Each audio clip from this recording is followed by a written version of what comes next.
So thank you. And just by way of a quick introduction, I want to thank Chanchal for organizing and inviting me for this wonderful opportunity, also to Central University Haryana and to the Hans Seidel Foundation. I should note before I begin, I'm working on about 3 hours of sleep, so if I'm slightly incoherent, my apologies. Hopefully the Q&A gives you an opportunity to, inquire about anything that might be unclear.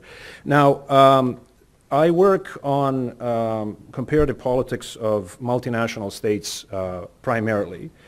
And so in that context, the paper I'm going to be presenting to you today does not deal with, let's say, crises that emerge suddenly, such as the COVID-19 crisis that we heard a lot about yesterday, and we will continue to be hearing about.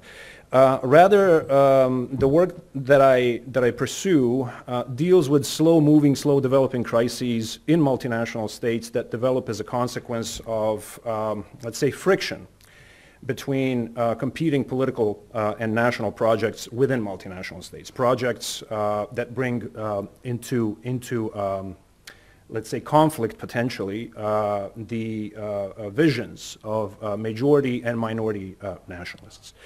And more specifically, the work that I do deals with institutional ways of managing those kinds of conflicts between majority and minority nations in multinational states.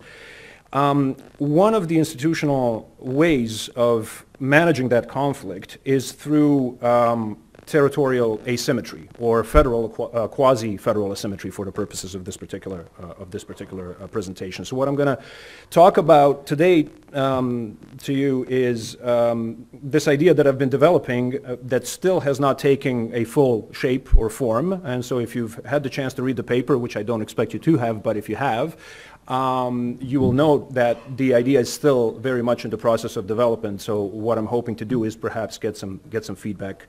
About it. And of course, another reason that I need to thank Chanchal for is because it actually, this particular conference gave me the opportunity to start setting out some of these ideas on paper.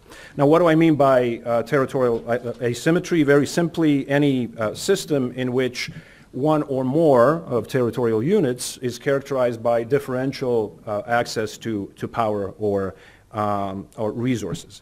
And I view this territorial asymmetry in two specific ways, right? So one way in which we can view territorial asymmetry is through this instrumental prism. So if and when, for example, a community, let's say a minority community, if you want to call them ethnic minority or minority nation, when they articulate a demand for differential status in a particular system, they may be doing so, and they normally do so, in order to acquire powers to be able to do certain things. So give us more powers or give us more resources so we can better protect our culture, so that we can better protect ourselves physically, or so that we can perhaps better pursue economic opportunities for our community. So that's the instrumental bit, and I think it's an important one, but my presentation and my paper is really not about that instrumental side of things. Instead, my focus is on the symbolic or expressive side of things, right?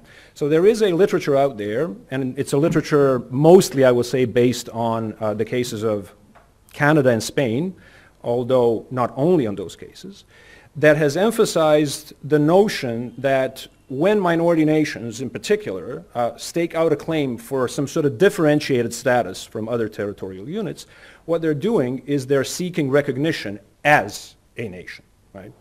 And I think there is something to be said for this perspective, and I think it's an important one, but it's a perspective that I want to challenge in this paper. So how does this look specifically?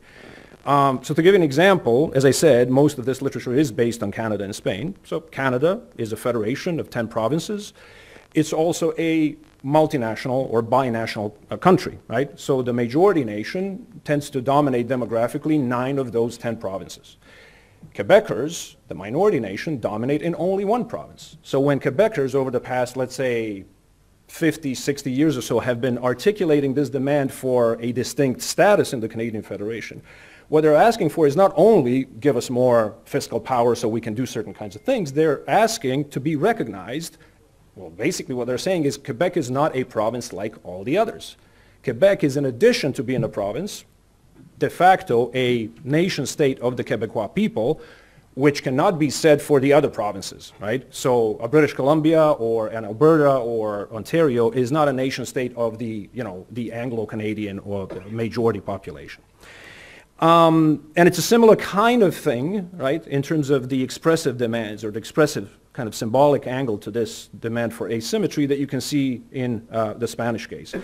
What, of course, is really interesting is that the response that normally comes from the center, from the central government, or from, let's say, heads of other territorial units is, okay, so you want this asymmetry, we see you, and we respond with symmetry.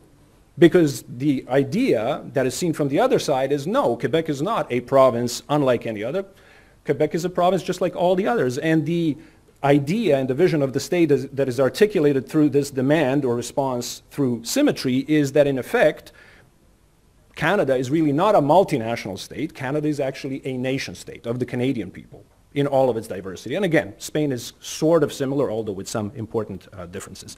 So in other words, what you see in this particular set of cases is this notion of asymmetry as an expression of a demand for a particular vision of a state, a multinational vision of a state.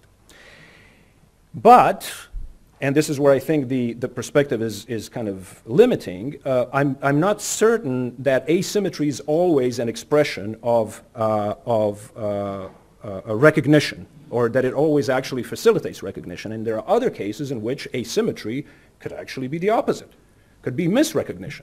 And I'll mention two cases in this particular context. One, the UK, which still kind of grapples with these issues of asymmetry in a different kind of way.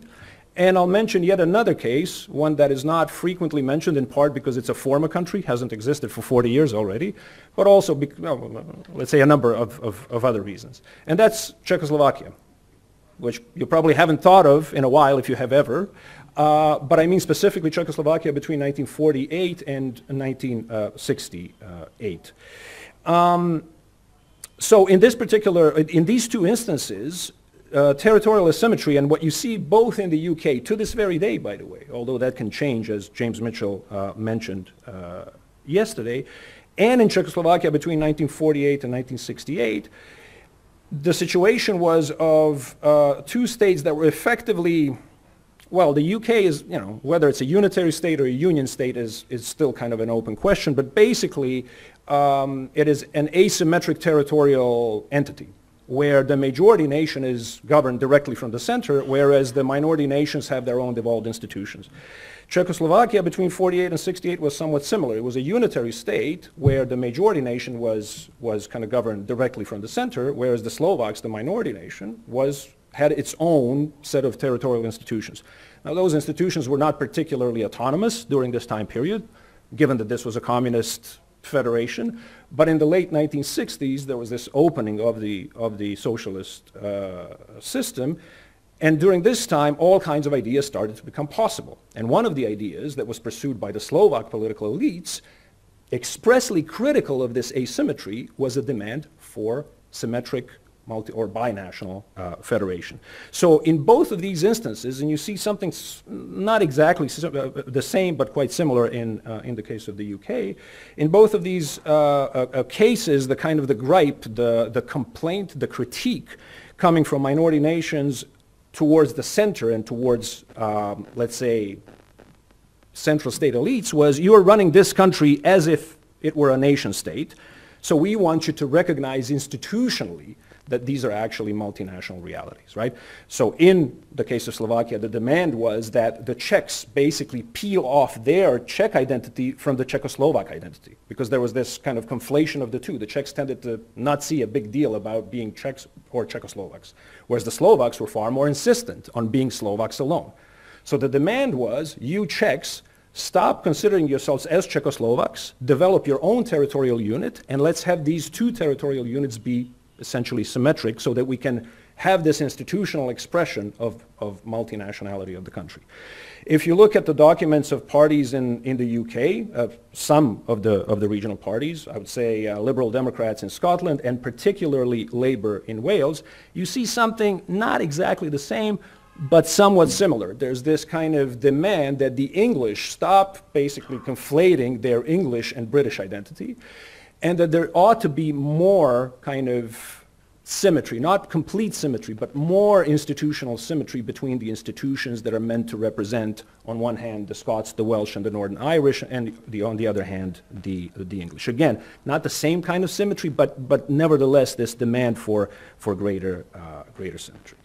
So the whole point here is that the principle behind both sets of claims, both in Canada and Spain, and in UK and Czechoslovakia, is the same. The principle is the one of national equality, right? This demand that the multinationality of the state be recognized. But the principle gets institutionalized in very different ways. In one case, it's institutionalized through, or presumably can be institutionalized through, territorial asymmetry. In the other case, the demand is for territorial symmetry. Right? So the same kind of principle is actually being expressed in very, very different specific institutional ways. Right? Now, what's the take-home point here? And I'm hoping that I'm actually kind of edging towards the end. From the minority nationalist perspective, at least, institutional politics certainly is, among other things, a politics of recognition. The key principle there is the principle of national equality, as I just argued. And that principle can be expressed in a range of different kinds of institutional ways. Sometimes through asymmetric arrangements, which the existing literature emphasizes, but I think overemphasizes. Sometimes through symmetric arrangements, depending on the specific context. And this leads me to the final point, basically, which is that conflict in multinational states, and I don't mean only violent conflict, because obviously you can have political conflict without it being violent. I mean political conflict over different visions of the state. Conflict in multinational states is sometimes, not always, right? Sometimes about recognition more than it is about resources or power. Which is not to say that resources and power do not matter, right? But this kind of recognition, symbolic aspect, in many cases, and oftentimes matters as much or even more than the question of power and resources. Now, of course, this has implications for how political conflicts in these countries are managed, because you can't, in a context in which a key conflict is a conflict about essentially identity, you can't really hope to resolve the conflict by, let's say, throwing money or more power at it. It takes a different kind of approach. And on that note, thank you for attention. Thank you, Karlo. That was admirable. He even did not take the full time. He still had 3 minutes left. So he deserves a special thanks for it.